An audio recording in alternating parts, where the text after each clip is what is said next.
I'd like to ask you, assume that some people say, okay, I'm sold. Sounds bad. I don't like EMFs. I don't like 5G. And they go home and they tell their family, listen, let's forget about Wi-Fi and EMFs. They're not good.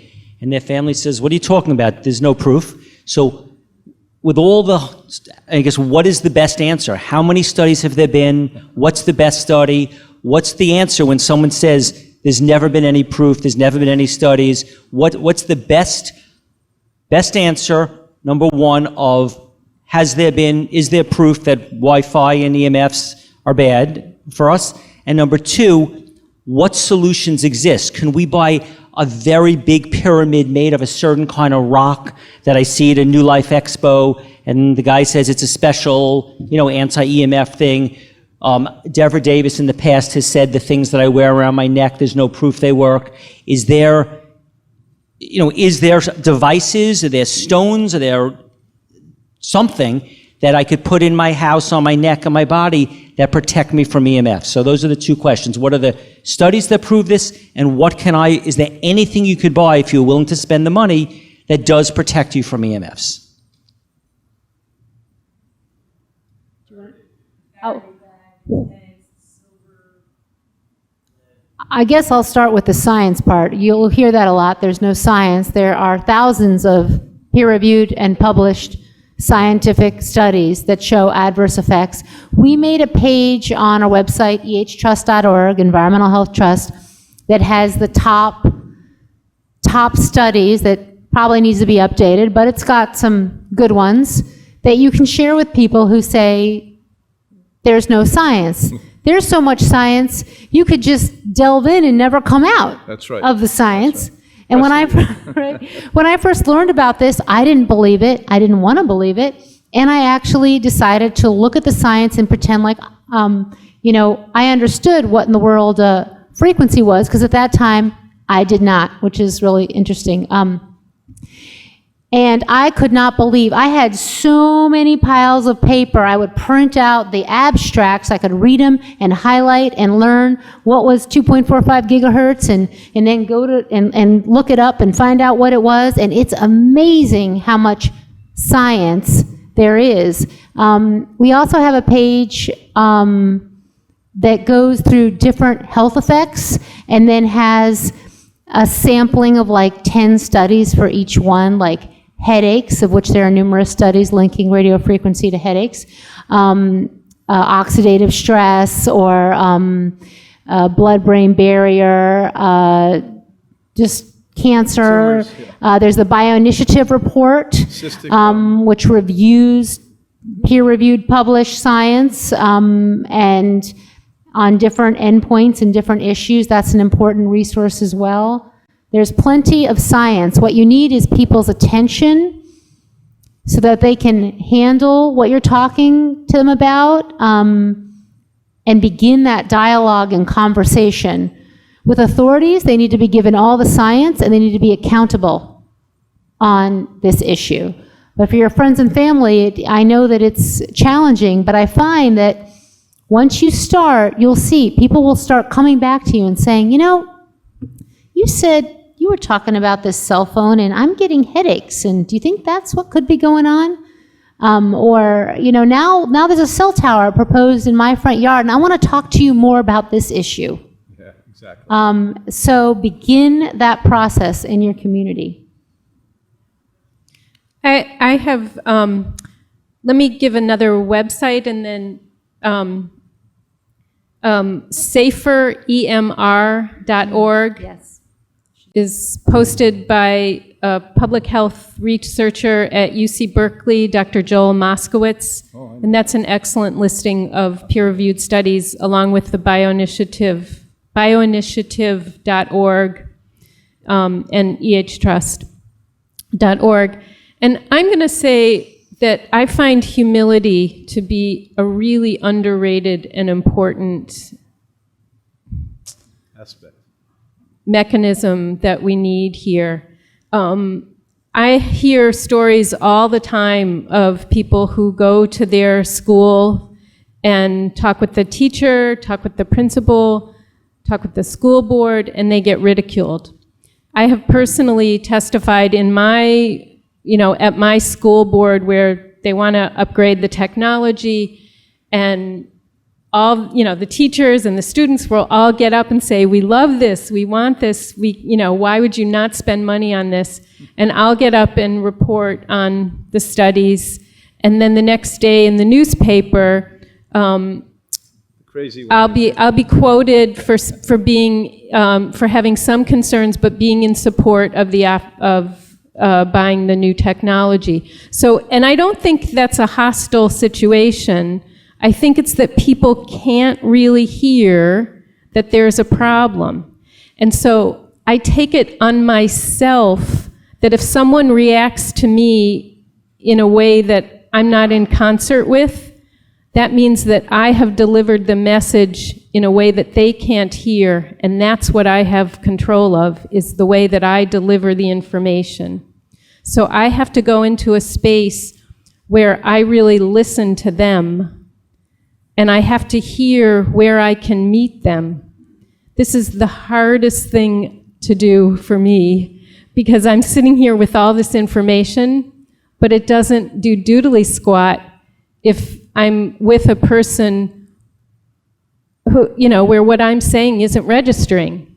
And I've been on that receiving end a lot myself. So basically, I make myself a listener, and I am just constantly telling myself that I do not know what this person needs or how to hear it, and my job is to hear them so that I can say, oh, okay, here's a window. That's my job, is to make myself a listener. That's a really good point. Yeah. That's a really good point. Stephen, you're about ready to have the audience ask questions? Yes. Good.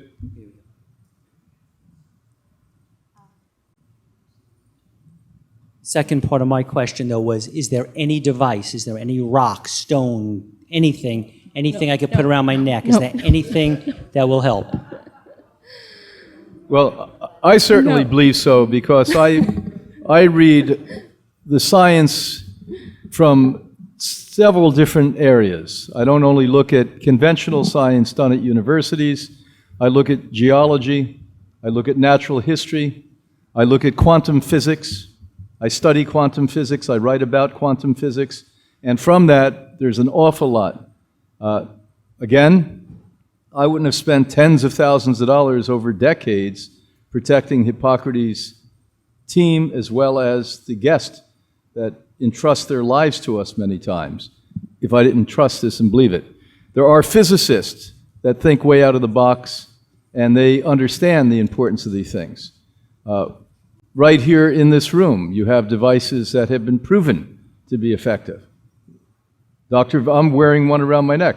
Dr. Valer, German, who studied with the Russians, created this, and they went back to zero-point gravity, which is the basis of, let's say, the way that the universe works. And they found ways to put that figurative lightning rod on you, so that, by the way, the electromagnetic hazards hit that rather than hit you. So there are devices, and there are shields, and there's things. Another colleague of ours has a large business in North Carolina.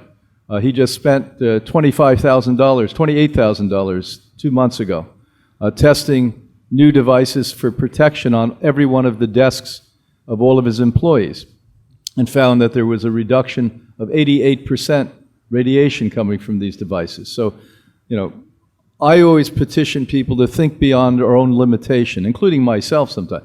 All of us say, that's baloney.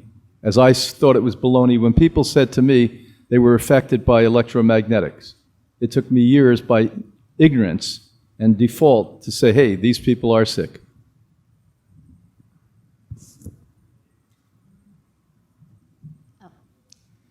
Okay, so as you know, we have this organization, Citizens for 5G Awareness, and we have Take Action Tuesday, where we ask our group to contact a local representative or a federal senator or a state senator, and we give them something to say and ask them to join us.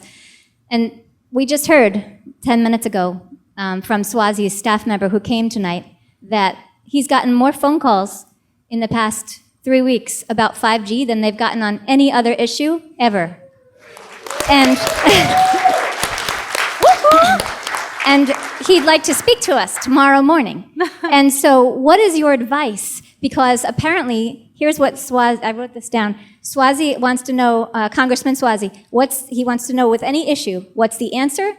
Do I have the guts to do it? And how do I win? That's what his staff member told me. So do you have advice on how we can help him to, to move this forward? This is a federal congressman. I think that's a great example of how change can happen, because he had the guts to call you, because people had the courage to call him, because your group started, got the word out when there was no word going out, and look at what's happened. Now you're on his radar, and he's like, look, people care about this. When federal officials know their constituents care by this communication, they will respond. They're not going to do it. I've gone down to the Hill, going back a long time, and other people have before me. And how many times have I heard, oh, there's nothing I can do. You really need to bring more people in here. So just bring it. Bring everyone and tell them what you want, which is to have control of your rights of way and decisions about where these antennas are going to be placed, and everything that you know about the health issues of 5G and wireless, and what's he going to do? I mean, am I missing anything? And everything that you talked about with the bills as well, of course. So definitely tell him to support HR 530 and no on 7236. I'm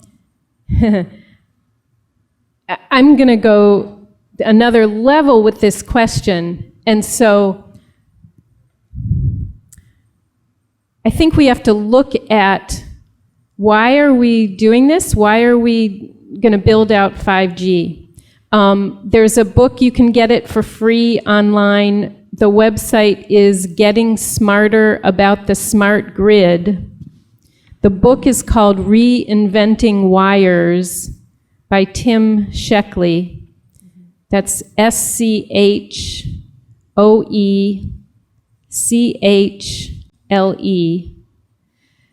Tim Sheckley's Reinventing Wires. And he explains, so do you know the fastest way to get internet delivered? It's by fiber optics. Okay, what happens if you go wireless with anything? These are all points that would be good for the congressman. If you go wireless with anything, what happens immediately? You risk hacking and interception. Everyone knows this. I hear stories about people... Repeat that again. That's really important. So I hear stories about people buying a printer, a wireless printer. They plug it in, and they get hacked. Do you know what I'm talking about? They turn it on. They don't plug it in. There's no cord. Okay, sorry about that. But you know what? They turn it on, and they immediately get hacked within 1 second. Okay, so I'll say it again, that the second you go wireless, you risk interception and hacking. And this is, risking our entire national security. So we want wires. Fiber optics are wired. You can also do we want to maintain copper legacy wires. And there are ways that I don't understand, but Tim Sheckley describes in Reinventing Wires that you can get the speed with wires. It's actually much more reliable than wireless delivery, and it is faster. Another major problem with wireless technologies is what happens when there's a power outage. How are you going to recharge your phone? How is the cell tower is going to have to go to battery backup? But like whenever there's a weather catastrophe, the mayors or the EMTs, everyone says, don't quit your landline because people don't have a way to reach 911 during a power outage. So for emergency responders, and for ourselves, we absolutely need to maintain wired services. I have a list of many other things. It's also about democracy. And so as long as we have rules that say that our health and environment can't be considered, that's, and we have no authority over where our telecom facilities go, that's a loss of democracy. And, it's letting corporations rule. That doesn't work. Okay.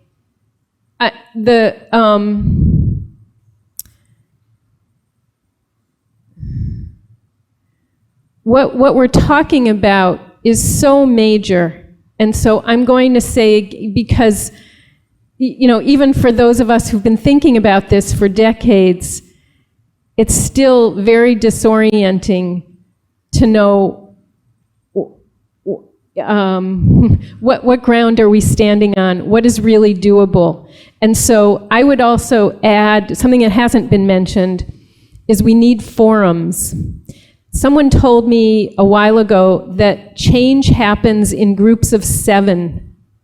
So if you can start with a few neighbors and say, can we meet and talk about this, once a month or something, and maybe you would do it at your school, maybe you would do it at your workplace, maybe you would do it, among family members, which would be major. You don't want to start a war, but it's already started.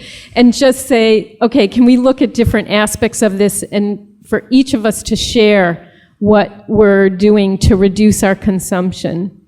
Also, for the congressman, liability is an issue. Theodora has a fabulous list on ehtrust.org of what the corporations say about liability. Theodora, do you want to, because nobody's liable for this stuff.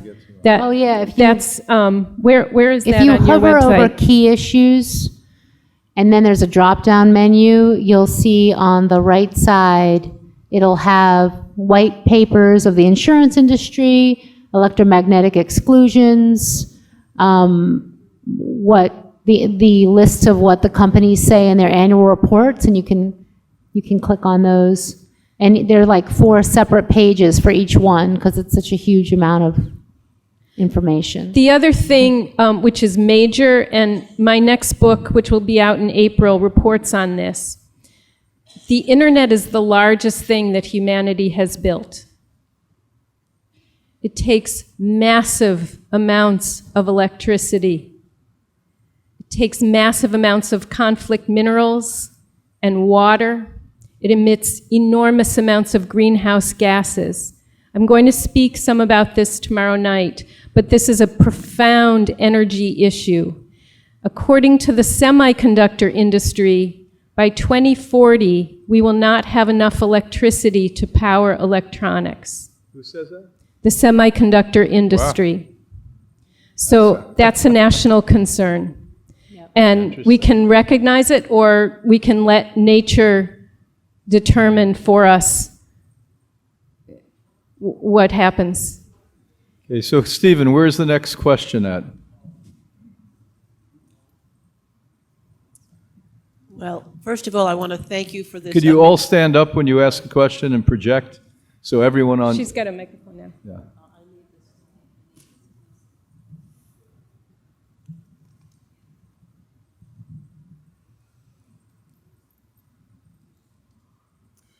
Thank you for the amazing information. Really incredible. Okay. Our biggest issue, my group, is waking people up. Most of the time, if you ask people what 5G is, they have no clue. And when you try to give them information that we feel is life-saving, most of them look at you like, well, like, what are we going to do about it? And, the big corporations are bigger than you. And you're never going to succeed at this. So besides your letting us know to call our politicians and tell them what they should vote for and shouldn't vote for, what other suggestions, and I know you have mentioned some of them, can we tell people to wake the indifferent up? How do we wake these people up, who are the great majority of the population? Well, I cannot speak about this issue, but that's what I've been doing for 48 years. People are apathetic about their health. They're dying of diseases, and they're still not willing to take any responsibility. So it's really about using the same tactics, unfortunately, that corporations do. You have to scare the shit out of them. And you have to literally give them examples this expert can give you, this expert and other experts can give you about how we know it causes cancer. This isn't a question. And you bring Stanford University into this picture. It's not you. You're the Long Island resident that's a neighbor of Mary or John. It's Stanford University saying, by the way, here's the cancer that's caused from this. And then you quote the physicist. And these two people are dedicating their entire life to help people do it. So access these people. And never shy away from the truth. There's so little truth today. And the powers that be know one thing from the beginning of society. You divide and conquer. And so they made the good things look odd. I was always called a health nut. What's wrong with taking responsibility for your health? I said, I am a big nut. I'm an entire orchard of nuts, by the way. I'll take that. So if somebody says you're crazy, it doesn't matter, you scare them. Not because you're vicious or immoral, because that's the way they listen. Watch the way the pharmaceutical companies do it when you're watching telly. Watch the way the ads are on the TV. And sadly, they've been trained. It's almost brainwashed into only reacting when that certain button is pressed. So we had to learn, okay, when people say to me, you know, it's a little hard to do this, okay, well, the option is death, and here are the datas, and here are the statistics, and here are the things that we know. And by the way, we don't know everything. And as she said so beautifully, this is a lot worse than we even imagined. And all they do is think about this stuff. I didn't say that. For me, what I've noticed is that people don't have a problem until they have a problem. So, and I don't believe in the mission, like the missionary position has not worked for me. So what I do, you know, like if someone says, like I might say, well, is this a problem? I'll tell you, when I was at the United Nations and I presented in the General Assembly and I talked about the energy issues. I don't talk about health often because it hasn't worked for me to do it, even though I've got a whole book on it. But I was talking about energy issues, and I shared this question that I said about 3 billion people are not online yet. And we believe in universal access because for all of those people to have educational opportunities and work opportunities and even family connectedness, they should have online access as well for universal access.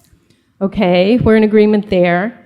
That means exponentially increasing consumption of energy, greenhouse gas emissions, conflict waste, conflict minerals, you know, more mining, more water. All of that would increase exponentially. So how do we reconcile that? I don't know anybody with an answer, but as soon as we ask the question, it's kind of sobering. Anyway, so I was at the UN and I was, you know, dealing with this, sharing this, and ministers from pretty much every country would come up to me and clutch my arm and say, my 10-year-old is addicted to video games, what can I do? So there was an opening. I had to, you know, I had to just be neutral and just say, I am here to listen. And then what I was hearing, and what I continue to hear, is that video gaming is an opening.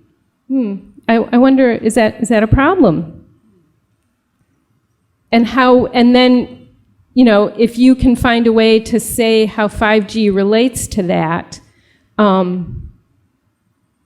don't know. Also, this is totally anecdotal, but maybe related. Do you all know why some teenage boys wear diapers? They won't get Video up. game?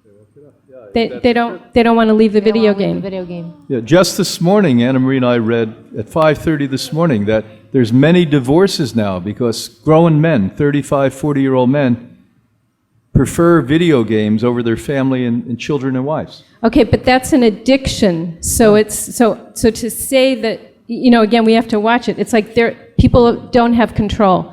And people are going to be scared that they're going to lose their access. And so we have to respect that. And again, you have to become saints and listen. Walk on water. I think there are a lot of ways, there are a lot of angles, and they're all worthwhile.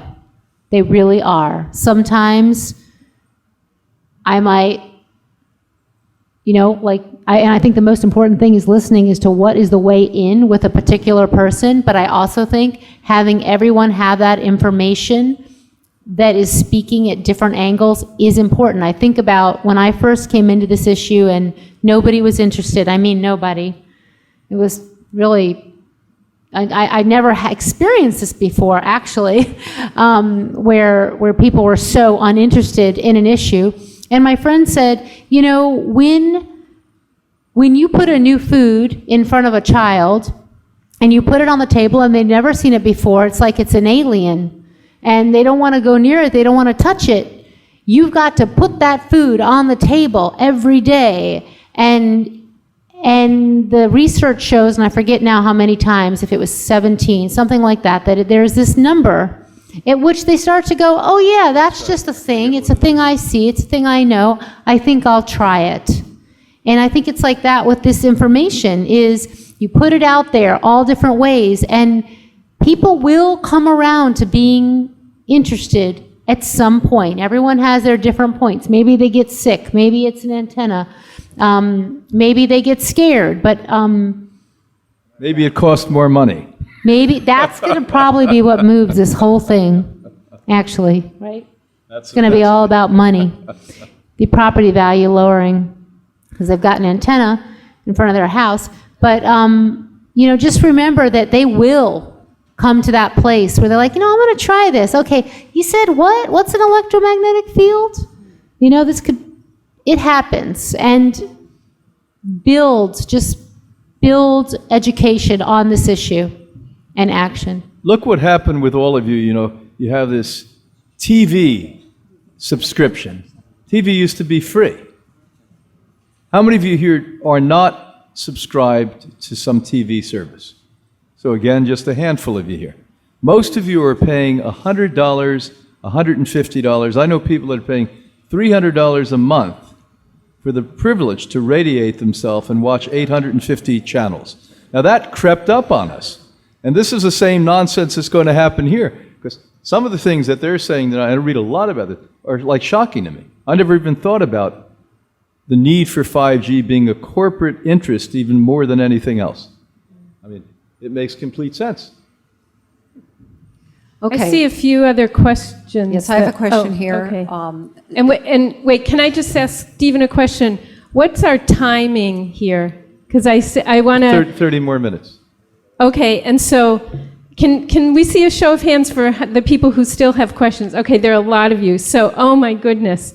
Okay, I will tell you, I need to go to sleep tonight. And so, but we want to hear as many as possible. So let's see what we can do quickly.